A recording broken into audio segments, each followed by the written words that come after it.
It's our honor today to have Dr. Julia Wolfe join us to receive an honorary degree and to deliver the commencement address. Julia Wolfe is a 2016 MacArthur Fellow and winner of the 2015 Pulitzer Prize in Music. Julia served as Drew's Mellon Artist in Residence this year. Dr. Wolfe, let me first start by thanking you for your contributions toward Drew for the last year, and could you join me at the podium?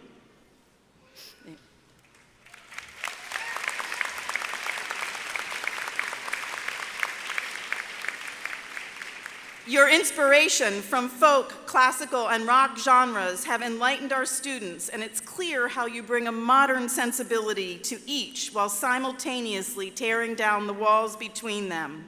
Dr. Wolfe's Pulitzer Prize-winning concert-length oratorio, Anthracite Fields for Chorus and Instruments, draws on oral histories, interviews, speeches, and more to honor the people who persevered and endured in the Pennsylvania anthracite coal region.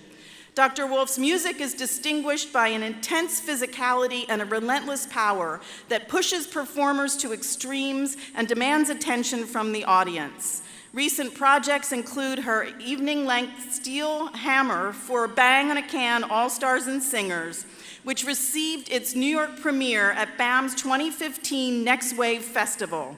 Her body concerto, Rise and Fly, was commissioned by the BBC and performed last season by the Cincinnati Symphony. The New York Philharmonic recently announced her new evening-length commission for orchestra and women's chorus that will premiere in the fall of 2018. For the Philharmonic Commission, Dr. Wolfe continues her interest in American labor history with the subject of women in New York's garment industry at the turn of the century. In 2009, Dr. Wolfe joined the NYU Steinhardt School composition faculty, and she is the co-founder and co-artistic director of New York's legendary music collective, Bang on a Can. Dr. Wolfe received her Bachelor of Arts degree from the Residential College at the University of Michigan and a Master of Music degree from Yale School of Music. She earned her PhD at Princeton University, and it has been a pleasure to have her with us as our artist in residence. We learned this morning that we grew up very close to each other, and may I reveal the very personal item is that her father, who was an obstetrician, actually delivered my son. Ooh. Dr. Julia Wolfe, by authority of the Board of Trustees of Drew University, I confer upon you the Doctor of Humane Letters, honoris causa.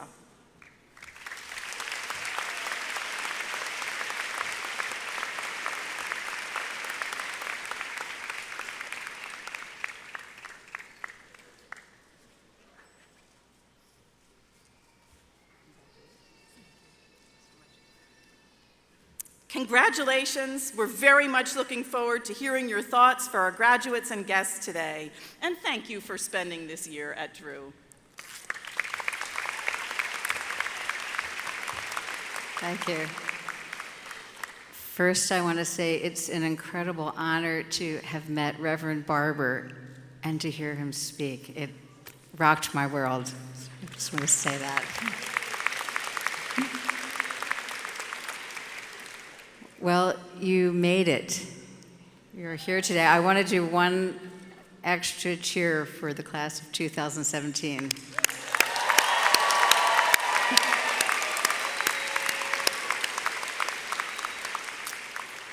I've had the honor of being the Mellon Artist in Residence at Drew University this year.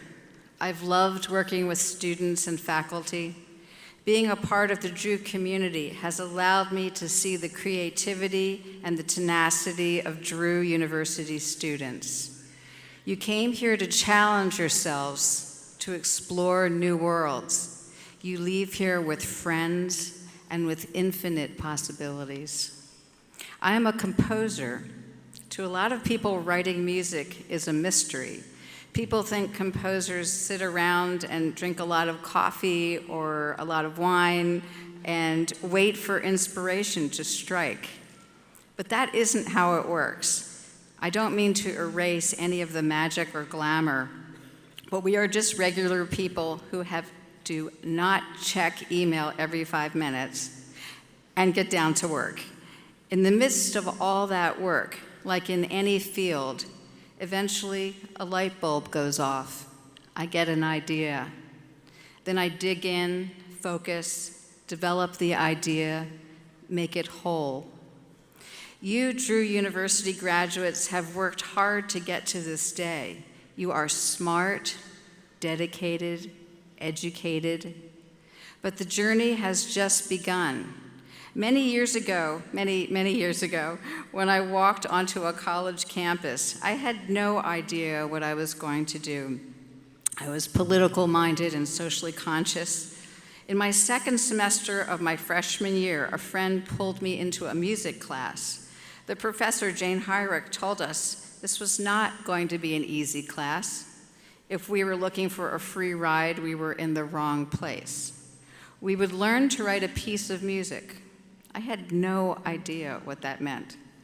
I was the most beginning person in the class. It didn't matter, the professor explained, because what mattered was how far we developed from where we began. I was fascinated by this idea, challenged by it. Within a few weeks, I was hooked on writing music. I spent most of my time at a piano, singing and scribbling down ideas. I stumbled my way through, tripping over my feet, fueled by inspiration and some kind of half-crazy blind faith. It was a glorious feeling. Many times the tasks that seem impossible, intimidating, or overwhelming are the things that challenge us and change us most deeply. You don't need to be the most knowledgeable person in the class. You don't need to be the smartest person in the room. You don't need to be the most talented person in the bunch.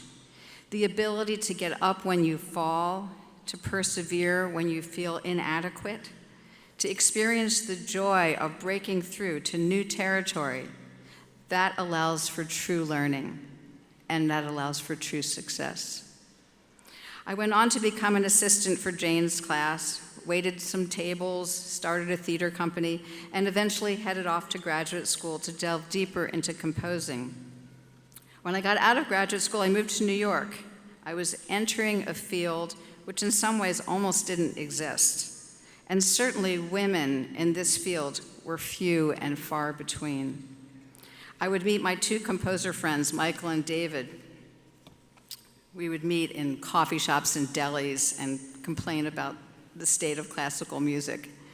We didn't fit in. Opportunities were limited. So after a lot of complaining, we decided to do something about it. We gathered our musician friends and put on a happening, a 12-hour concert of music in an art gallery in Soho. Artists used to live in Soho before it was all about shopping. We broke down the barriers, the divisions between different kinds of music.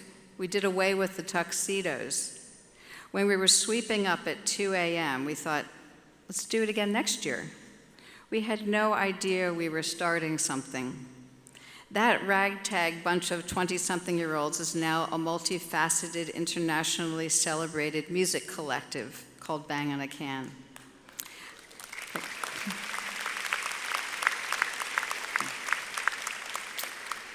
I am sharing this story because while it has been a great privilege for you to learn from accomplished and dedicated professors, it is just possible that your peers, the person sitting next to you in class, will have the greatest influence on your life. You may partner with them, start a business with them. Some late-night conversation may spark a life direction. Your peers here at Drew are tremendous. Many of you will continue to connect and reconnect with your classmates for years to come. I'm from a small town in Pennsylvania, as you just heard, as is your president. Most of you have probably never heard of it, Montgomeryville, PA. My parents, who moved to this small town for work, in many little ways communicated to me that this was not a sophisticated town.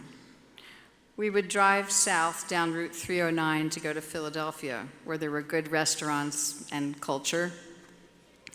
At this point in my career, I've worked in cities all over the world, been commissioned by ensembles and orchestras in Europe and beyond.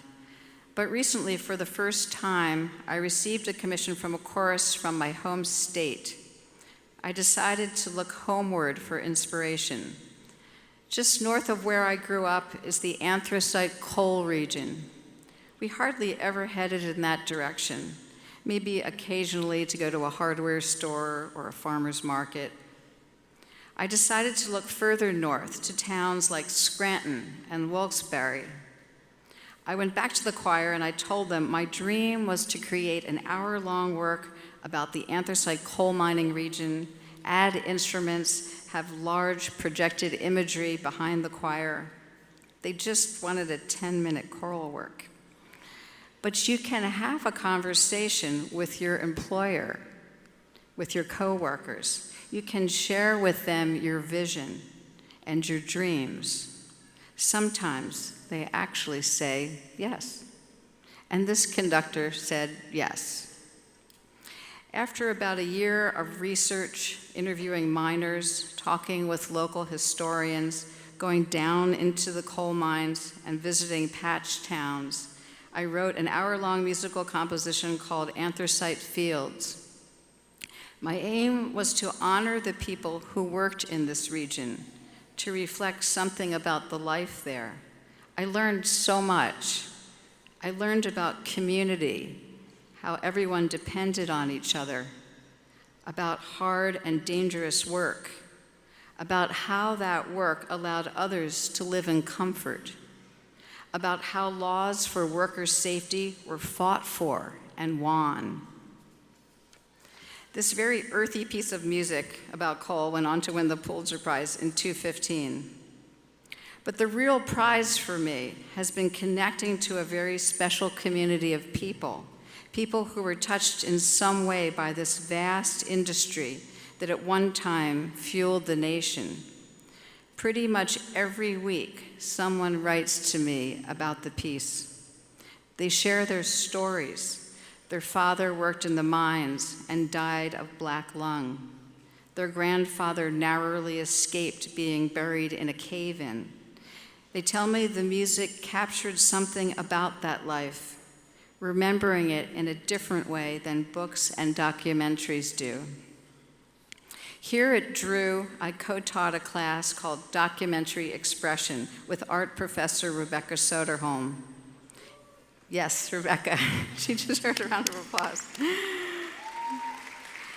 And in our class, students created their own documentary art music projects. They covered subjects as wide-ranging as how young college women think about their appearance, to how aging incapacitated adults interact with and gain comfort from a family pet. All these projects reflected the thoughtfulness, the integrity, and the willingness of the students to take a leap into examining and reflecting the world around us. They found a place where art intersects with life.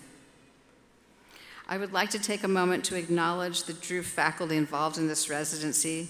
Thank you to Professor Kimberly Rhodes, who is on the stage today, for her pursuit in bringing artists to the Drew campus. Can you clap if you're sorry? Thank you, Kimberly. Music chair, Professor Leslie Sprout, for her leadership through the residency.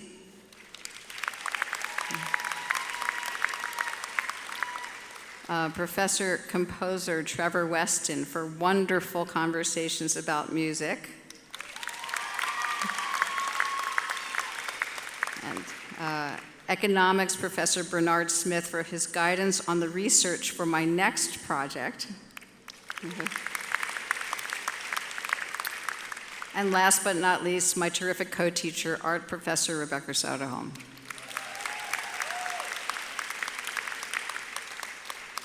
Many of you will travel far and wide in your careers, far from your local towns and cities, interfacing with communities of people all over the world.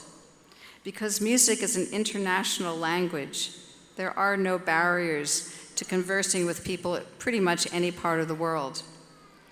It has been interesting in this recent project on Pennsylvania coal mining to find meaning and discovery in my own backyard.